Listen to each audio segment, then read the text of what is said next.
감사연수 잘 다녀왔고요. 제주도 순례길, 순교지, 또 제주도 극동방송을 갔었는데요. 제가 느낀 건 우리는 사랑의 빚진 자인데 제 느낌이었어요. 나는 왜 빚을 다 갚은 사람처럼 행하고 있었을까? 그런 좀 생각을 다시 하게 됐고 마음을 좀 새롭게 하는 계기였어요. 제주 극동방송에서는 북한 선교와 조선족 관계로 이렇게 사역을 많이 방송을 송출하는데, 한 번은 조선족 분들이 1년 이상의 연봉을 여자분 몇 분이 모아서 그걸 또 어렵게 달러로 바꿔서 우리나라에 들여왔. 어떻게 중국 항만에선 잘 통과가 됐고 우리나라 이제 여객 터미널에서 공항 검색대에서 걸린 거예요. 이걸 왜 당신들이 이 돈을 이렇게 큰 돈을 갖고 왔느냐? 그러자 극동방송에 전달하고자 한다. 그래서 극동방송에다 연락을 취했고 거기에 편지가 이렇게 써 있었대요. 이제 뭐가 누구한테 받았다 이렇게 얘기하면 또 중국 내에서 조사가 들어갈 수 있으니까 그냥 잘 받았다고만 얘기 언제 해주시면 되겠습니다. 그래서 새벽에 방송하는데 방송하면서 이 말을 3번을 반복했다고 하네요. 잘 받았습니다. 잘 도착했습니다.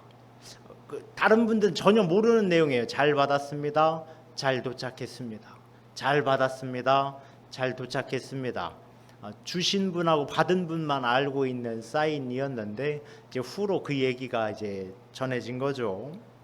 우리 아직 사랑의 빚에 1%도 못 갚은 사람들이잖아요. 그래서 은혜예요. 그렇다고 또 빚을 못 갚았으니 나는 죄인이다, 그렇지 않아요. 그래서 은혜인 거예요. 그런데 빚을 갚은 사람처럼 행세하지는 말자고요. 제가 제주도에 이번에 가서 감사 연수에서 좀 다짐하고 온 마음입니다. 초등학교에서 시험을 봤는데요, 한 어린이가 이렇게 답을 썼대요. 시험 문제는 삶은 계란을 먹을 때는 뭐뭇을 치며 먹습니까? 가로에 무엇이냐? 여러분 뭘 치면서 먹어요? 네, 근데 아이는 이렇게 썼대요. 가슴. 얘는 도대체 왜 삶은 계란을 먹을 때 가슴을 치면서 먹었을까요? 아마 집에서 누군가 하는 행동을 따라 했을 수도 있죠. 보통 어린이집에서 할머니하고 할아버지하고 지내는 아이들은 표시가 난대요. 물을 마실 때도 그냥 마시냐고 이렇게 마시는데요. 앉고 일어날 때도 어이구 하고 일어나고 어이구 하고 앉는다고 하네요. 우리 인생살이도 그렇죠. 계란이 우리의 삶이라고 한번 생각해 보세요. 우리 그렇게 퍽퍽한 삶을 살죠. 소금을 하나님 은혜라고 생각해 보세요. 근데 소금은 따로 먹으면 짜고 많이 먹으면 쓰기도 하고 그냥 그래요. 소금을 맛있다고 퍼먹는 사람은 아무도 없을 거예요. 그런데 때로는 그래서 소금 없이 그냥 살고 싶다 이런 생각이 드는 때도 있죠.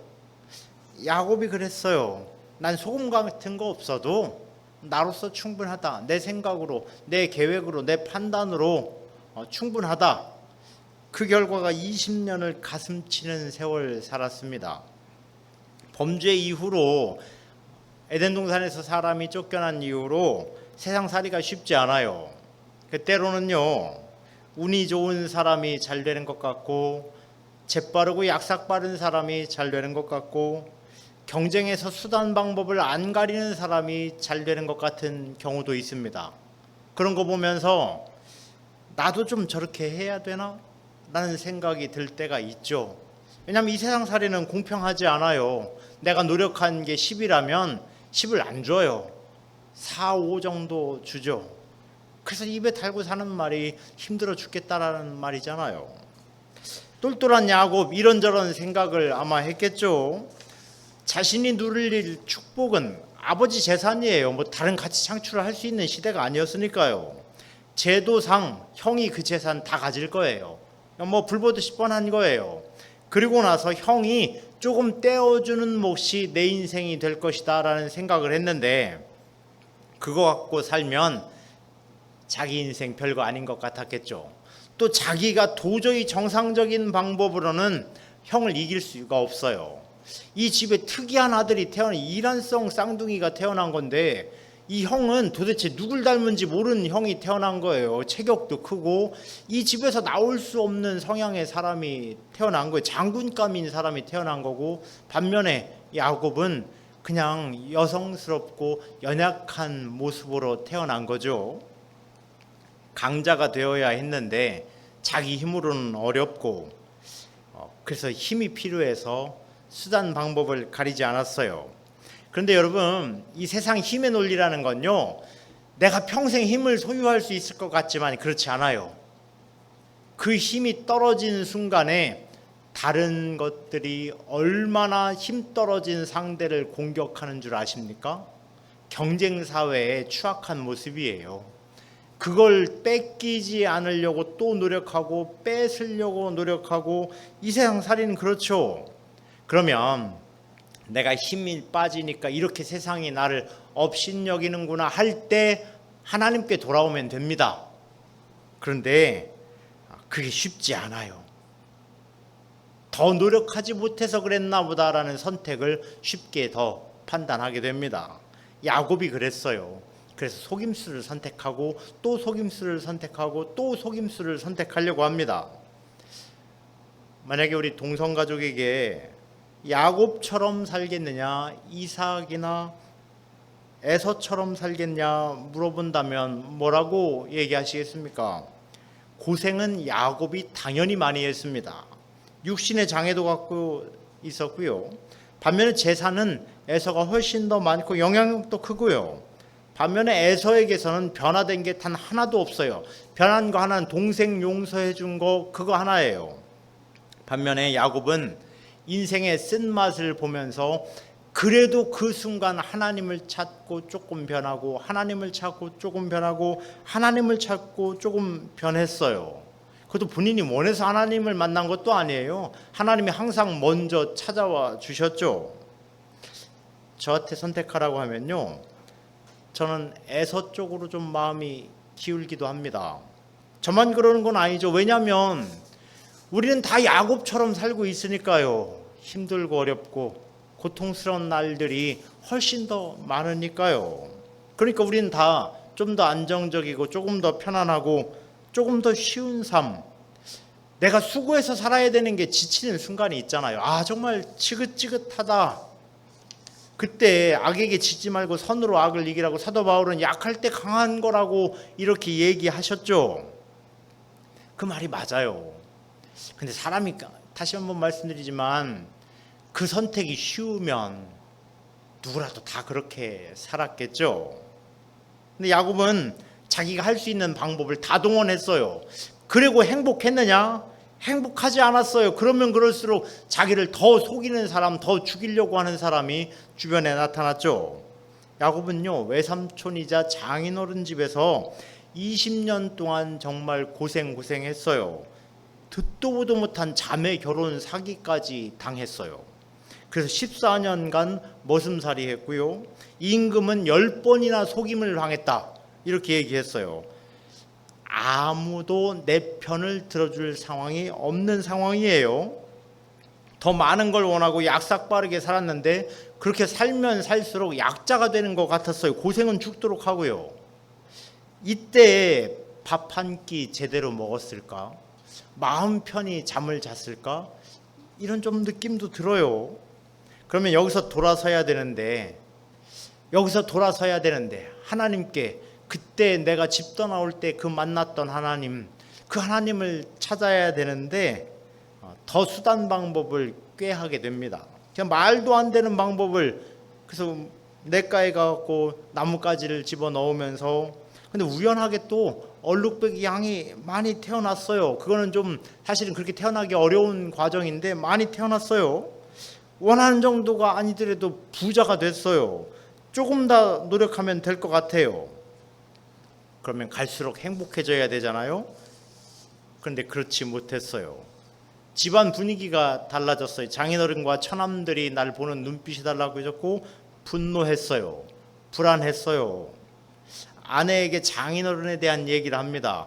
친정과 아내들이 결별하게 만들어버려요. 자기 인생에 아내들까지도 그 인생의 수렁텅이로 끌어들이는 상황이에요. 여기까지가 인간 야곱이 거둔 성공 같은 거예요.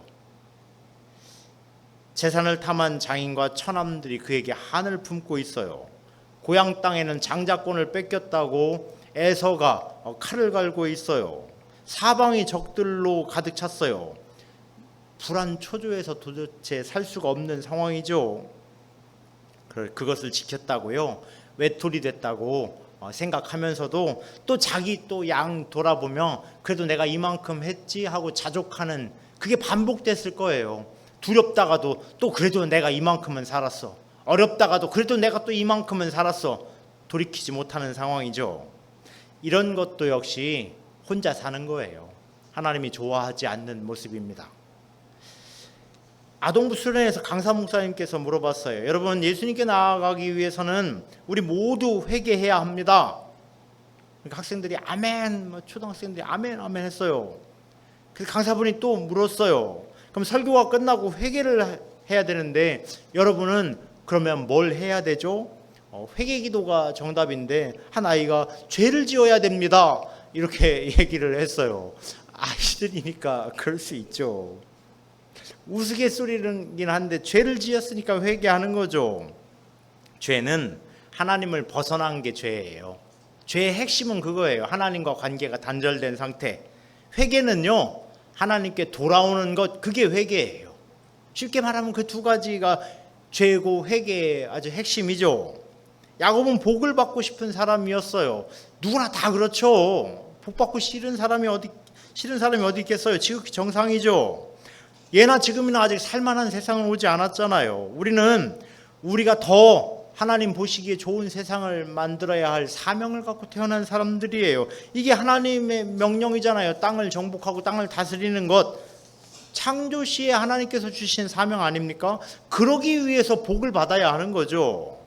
물론 개인적인 성과, 만족, 보람, 편의, 가치 창출, 이런 것도 당연히 있어야 합니다. 근데 복의 중심은 하나님의 사명을 이루는 거예요. 그래서 우리가 복을 받아야 하고 복을 전해야 되고 복된 세상을 만들어야 되는 거예요. 이것 없이 누리는 축복은 사단이요, 예수님께 자신에게 경배하면 준다고 한 것과 다름이 없습니다. 야곱이 그랬어요. 하나님 없이 그냥 축복을 누리고 싶었어요. 그래서 하나님을 건너뛰고 살았습니다. 근데 오늘 본문에 하나님께 이제 다가가고 있어요. 반면에 에서는 이후로 계속해서 하나님이 없이 살았습니다. 복을 누리긴 했지만 결국 그의 후손들은 대대로 이스라엘과 대적이 되었습니다. 그의 후손은요, 로마의 앞잡이가 되어 하나님의 영광을 가로채고 세례 요한을 죽이고 예수님을 핍박한 헤롯, 그가 바로 에서의 후예 에돔 족속이잖아요. 이런 연구가 있어요. 미국 시카고 대학교에서 학생들을 상대로 조사하면서 불안하고 초조할 때 어떻게 하는가, 간단하게 초조한 내용을 적어봐라. 그리고 나서 시험을 봤는데 훨씬 그걸 적은 사람들과 적지 않은 사람들에게 시험 성적의 차이가 나더래요. 단지 내가 불안한 게 뭔가만 알고 있어도 훨씬 인생이 수월해진다는 거예요. 우리는 더 나은 방법을 알고 있는 사람들입니다. 우리는 불안하고 초조하고 두렵고 떨릴 때 그걸 하나님께 기도하면 된다는 걸 아는 사람들이에요. 사도 바울 이렇게 얘기하셨죠. 아무것도 염려하지 말고 다만 모든 일에 기도와 간구로 너희 구할 것을 감사함으로 하나님께 아뢰라. 야곱에게 이제 그 기회가 왔어요. 그 기회를 잡았어요. 그래서 세상에서 사람 이름이 나라가 된 건 야곱밖에 없어요. 이스라엘, 하나님께서 야곱에게 주신 이름이죠. 이제 장인어른 집에서 도저히 살 수가 없어서 고향으로 돌아가라고 또 하나님이 말씀해 주셔서 고향으로 건넜어요. 가게 됐어요. 고향에 거의 다 와서 야복강을 이제 건너는 거예요. 건너고 나서 잠이 오지 않았던 것 같아요. 강 이름이 자기하고 비슷해요. 야복강, 야곱. 그 강을 보면서 나는 뭘 하면서 이렇게 흘러갔나. 인생에 대한 회한도 들었겠죠. 아버지 어머니를 보고 싶었을 수도 있고요. 고향 땅에 가기만 해도 그때의 정서가 떠오르잖아요. 형하고 나는 좋은 사이이기도 했었는데 왜 그때 그랬을까? 형은 왜 아직도 그거에 대해서 분노하고 있을까? 이제 그만 좀 잊어주지. 인생의 여러 순간들이 나는 왜 잘못된 걸까? 그래서 가족들을 놔두고 혼자 그 강가에 다시 갔어요. 처음 형을 피해 도망 나올 때처럼 그날 혼자가 됐어요.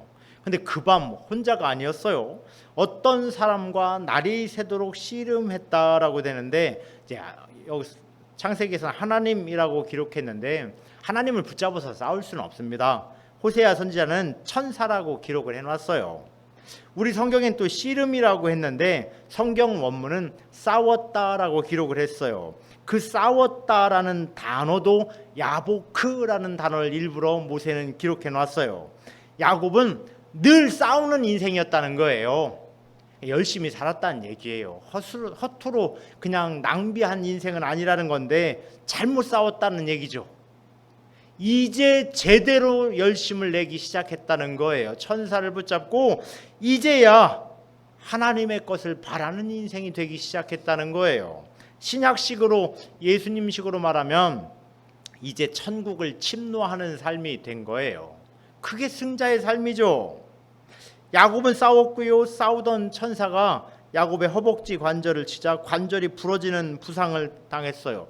그래도 매달렸어요. 왜냐하면 다시는 어제의 야곱으로 살아갈 수는 없으니까요. 또 그냥 하세월 그렇게 흘러가듯이 아픈 세월을 보낼 수는 없으니까요. 왼쪽 다리마저 부러지더라도 그걸 놓을 수가 없었어요. 우리 동성가족도 이런 경험이 있습니까? 하나님 아니면 난 안 된다고 제발 도와달라고 제발 받아달라고 이렇게 기도해 본 적 있습니까? 저는 있어요. 제 삶도 교인의 삶도 그렇게 될 수는 없으니까요. 간증 하나 하자면 우리 원희수 집사님, 김지숙 집사님의 딸이 저쪽에서 싸움하던 사람이 던진 병에, 이게 오래전 얘기예요. 10몇 년 전 얘기예요. 병이 날아와서 내 테이블에서 깨졌고 그 병이 내 눈을, 집사님의 딸의 눈을 확 찔렀어요. 대전에서 그래도 제일 안과가 잘하는 데가 건양대병원이래요. 건양대병원에 갔는데 안구 빨리 적출하셔야 된다고 실명됐고 더 이상 있으면 뇌에 영향을 끼칠 수 있다. 근데 어떻게 20살 딸 아이의 안구를 적출한다고 얘기하겠어요. 그래서 주저하고 있으니까 영등포 이안과예요. 김안과예요. 김안과가 건양대병원의 전신이잖아요. 그래서 구급차를 타고 거기로 병원을 갔어요. 저는 이제 아동부 수련회가 마치고 돌아온 토요일 날 그 얘기를 듣고 부랴부랴 서울로 신방을 갔는데 이제 주저하고 있는데 눈도 꼬맬 수가 있대요. 그래서 지금 시력은 이제 끝났고 내 눈을 가질 수만 있게 해달라. 이게 기도 제목이었어요. 근데 어떻게 목사가 가서 내 눈을 갖게 해주세요 이렇게 기도할 수는 없잖아요. 하나님 보이게 해주세요. 치료해 주세요. 이렇게 기도했고 원수 집사님은 제게 내 눈 뺏어 줄 겁니다. 그 얘기만 저한테 얘기하고 있고요.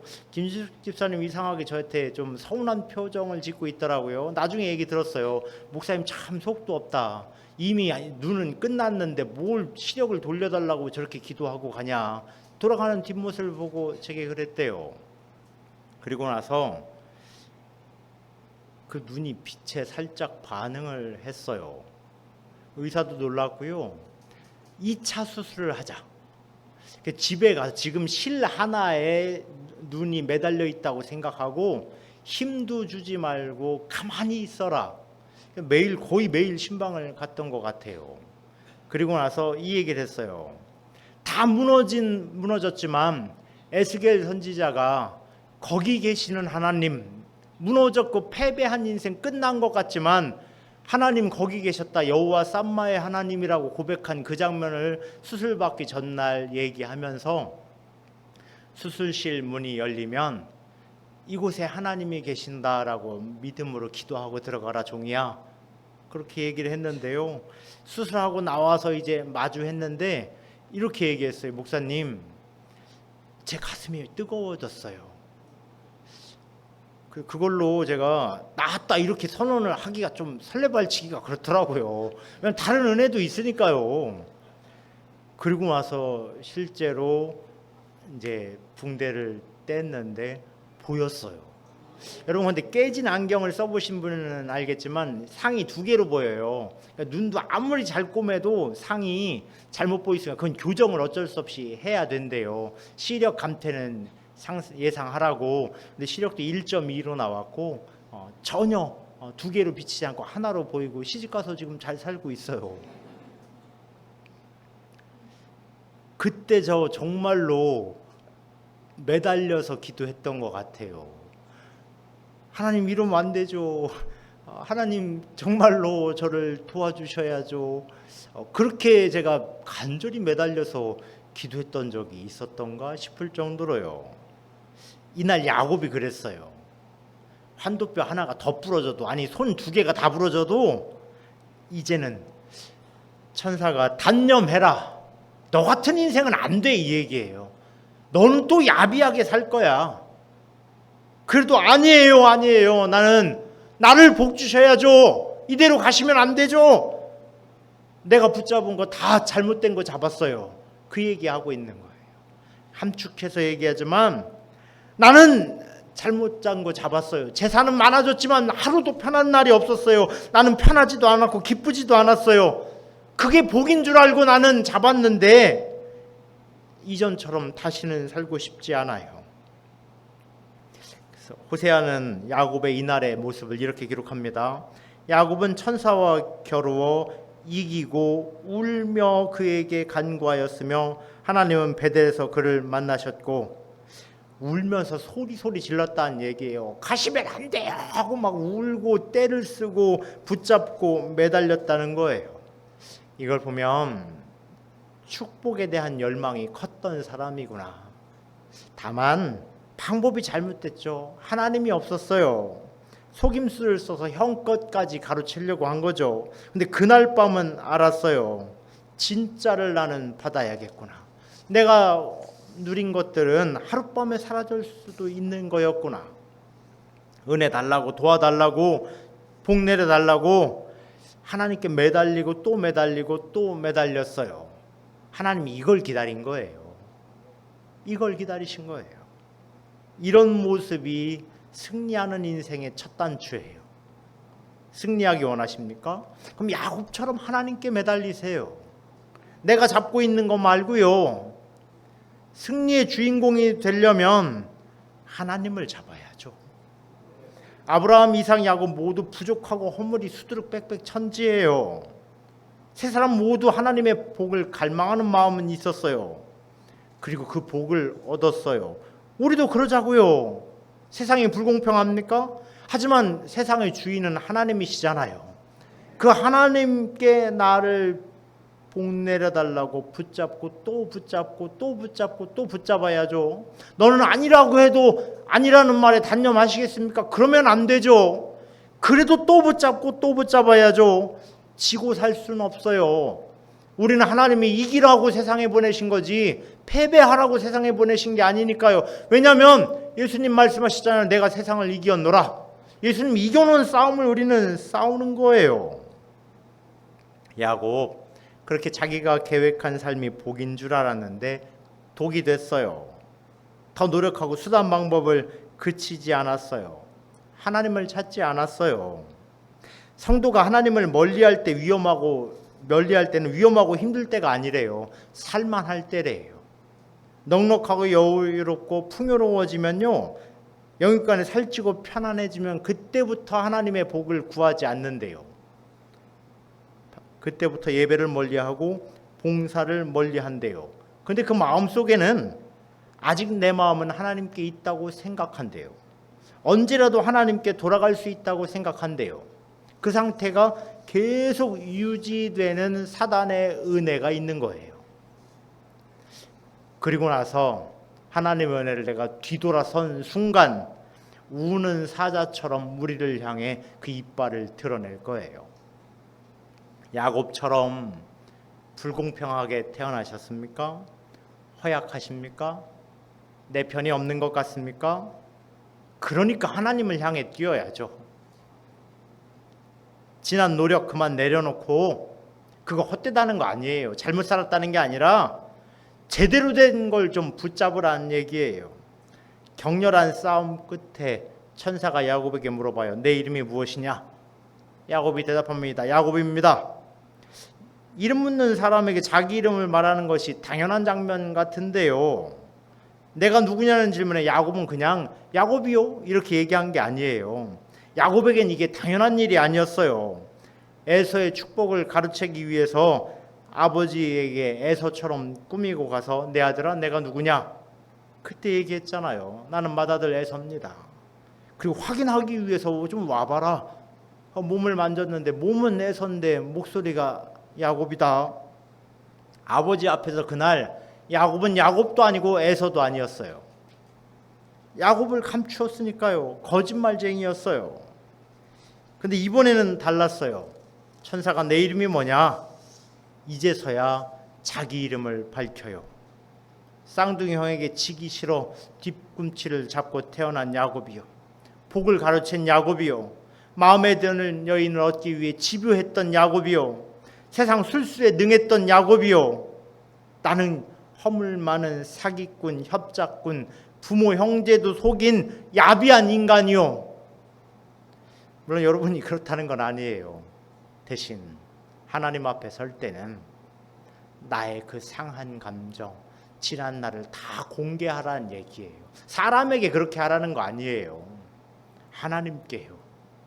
하나님, 내가 이렇게 살았어요. 속이 상했어요. 상처받았어요. 어려웠어요. 두려웠어요. 힘들었어요. 그러자 희망의 소리가 들려요. 내 이름을 다시는 야곱이라 부를 것이 아니요 이스라엘이라 부를 것이니. 야곱이 자기의 모든 걸 다 인정하니까 하나님께서 그를 새롭게 불러주셨어요. 하나님과 겨루어 이긴다는 게 말이 됩니까? 근데 하나님이 이렇게 표현해 주신 걸 보면 얼마나 매달렸으면, 얼마나 하나님이 좋았으면, 얼마나 하나님이 그 모습에 감복했으면, 그래 복에서는 네가 1등이다 이 얘기예요. 실제로 아브라함의 자손이라고 하지만 이스라엘 12지파의 아버지는 야곱이잖아요.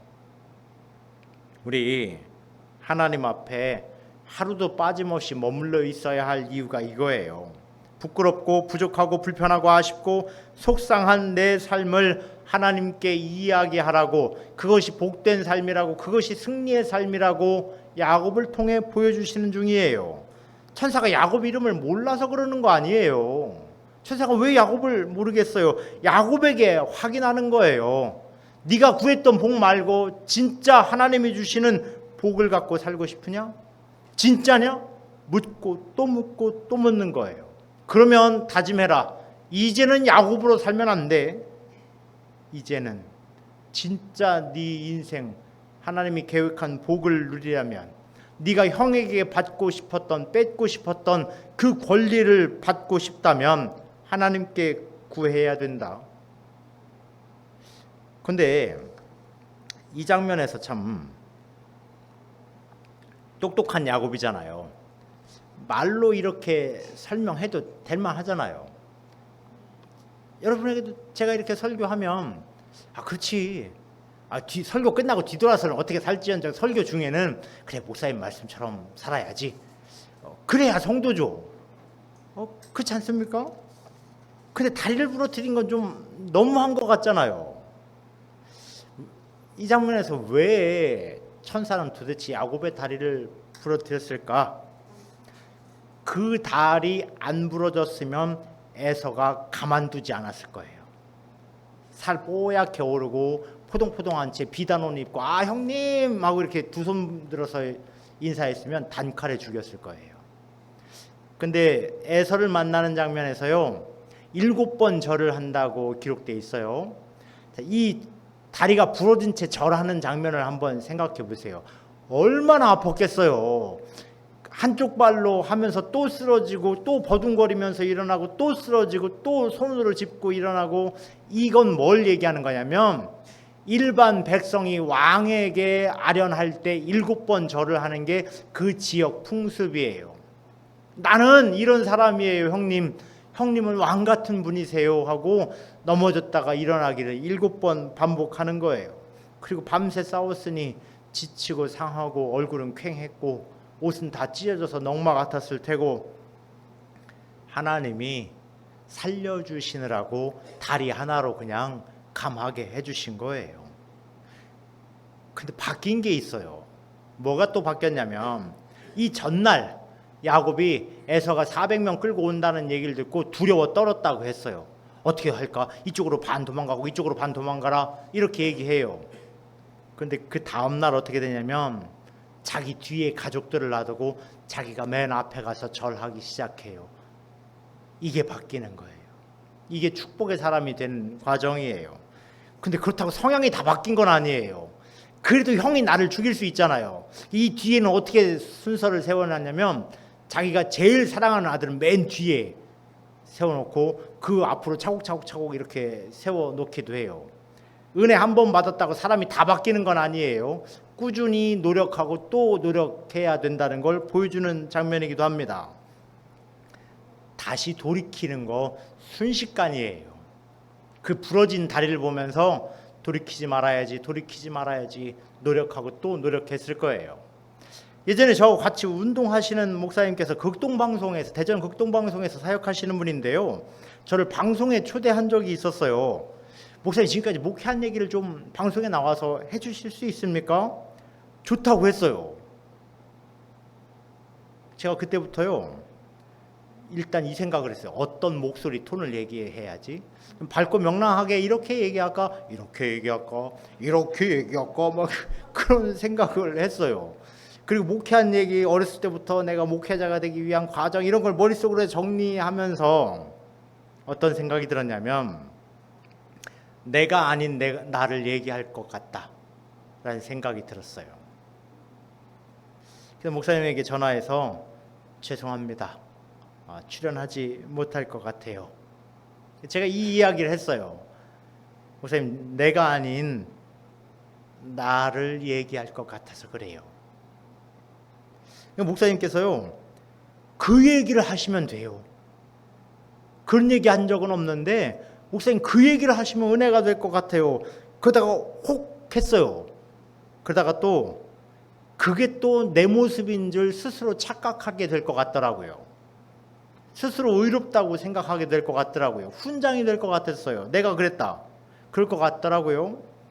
그래서 아니에요, 목사님. 끝까지 저는 그 유혹을 못 이길 것 같아요. 목사님 이렇게 얘기해 줬어요. 아니 목사님 누구라도 여기에 출연하고 싶어서 애쓰는데 이런 경우는 또 처음이네요. 그래서 목사님 목회 방침을 존중합니다 얘기해 주더라고요. 가끔 아쉽긴 해요. 그때 나가서 나간 내용 녹음해주고 여러분에게 좀 재미삼아 지금 들려드리면 얼마나 재밌겠어요. 그래도 그때 결정은 잘한 것 같아요. 제가 뒤돌아설 수 있는 사람이라는 거 저도 알아요. 붙잡은 걸 놓고 다른 거 잡으면 안 되죠. 이제 나오라고 하면 조금 포장하고 나갈 수 있는데 많이 포장 말고 아주 조금 포장해야죠. 뻘거벗고 나갈 수는 없잖아요. 근데 그분 연락처를 제가 잃어버려갖고 전화 통화를 못하고 있어요. 하나님이 우리를 네가 누구냐 물으시면 있는 그대로 얘기하세요. 괜찮아요.